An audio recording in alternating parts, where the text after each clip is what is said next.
Trick-or-treating. Ding dong. Did anyone else find it weird that these guys' main bullying tactic was improv games? Hello boils and ghouls, I'm Mike Hickey from Crypt TV's Fright Hype, and today I'm getting you ready for Halloween with my top 5 have-to-watch them every year Halloween movies. Just gather around and I'll elucidate on what goes on outside when it gets late. First up is the movie that started it all for me, Disney's The Legend of Sleepy Hollow.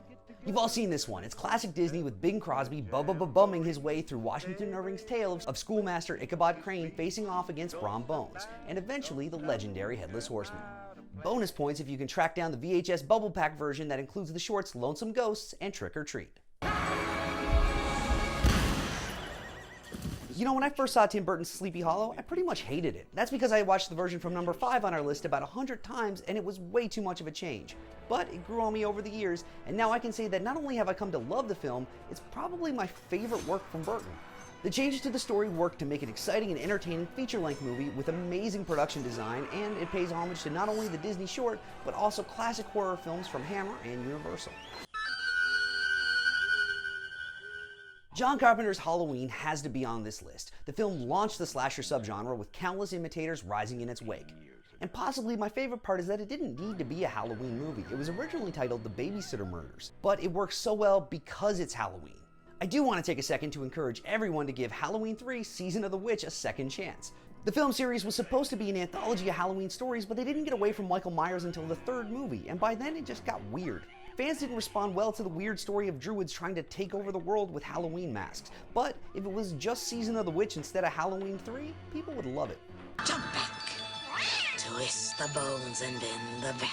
Hocus Pocus is ridiculously fun, mainly because of the epic performance by Sarah Jessica Parker, Kathy Najimy, and Bette Midler as the Sanderson sisters. It's also one of the last great kids' horror movies. Kids growing up in the 80s and 90s had all kinds of great PG monster movies, but not long after this, they sort of disappeared and no one really knows why.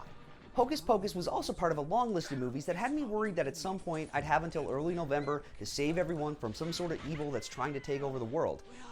And now, this year it's happening, and I don't even get to do anything to help stop it. Now, while this list is focusing specifically on Halloween movies, they're not my only go-to October films. Here's a couple more that you should definitely check out to get you ready for the 31st. We're the Monster Squad. What's a squad? It's like Miami Vice, I think. Fred Decker's The Monster Squad has a bunch of 12-year-old monster kids standing off against Dracula and his lineup of classic monsters, and is easily one of my all-time favorite movies. It's super 80s, but in the best way possible, and it feeds into the whole kids saving the world from evil thing that Hocus Pocus does. Now, what would you do if a vampire moved in next door? In Fright Night, another super 80s movie, Charlie Brewster has to deal with just that, which he does with the help of his favorite late-night horror host, Peter Vincent.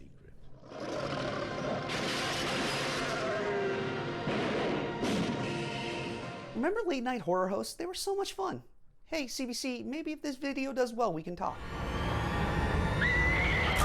Universal's monster movies created iconic characters that defined the horror genre for decades. When you think of Frankenstein's monster, you think of Boris Karloff. The line between Dracula and Bela Lugosi is more blurred than the line between Dracula and Vlad Tepes. And now, as we're gearing up for a cinematic universe similar to that of the Avengers, it's a great time to revisit the classics. It's your pick, but my personal favorite is definitely The Wolfman. Getting back to our main list, number 1 with a bullet, or I guess it's more number 1 with a razor hidden in a candy bar, is Mike Dougherty's Trick or Treat. This is the one night. It's overlooked by a lot of people, mostly due to how it limped into release 3 years after being made, but it's an absolute gem. The anthology of interwoven Halloween stories has become a favorite of horror fans, and the character of Sam has moved into genre icon status with the likes of Jason, Ghostface, and Chucky. I guarantee it'll make your annual watch list, and I have a good feeling about the sequel, which is currently in development.